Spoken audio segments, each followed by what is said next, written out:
বলো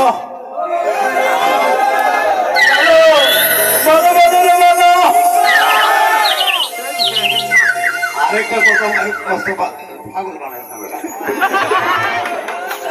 আরেকটা কথা না করলে আমার হয় না, কারণ আমি আইসি ফেরদৌস আমার শিষ্য, আমার কাছে থাকে, সে আমার কাছে 15 বছর ধরে থাকে। সে বলছে যে এখানে তার বাড়ি ঘর, গান থেকে আমি গাড়ি নিয়ে চলে আসি, আমার একটু দেহ কারা, আমি আসি সুন্দর গানের পাখি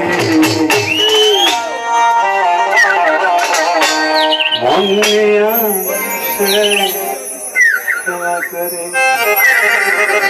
দেখতে ভালো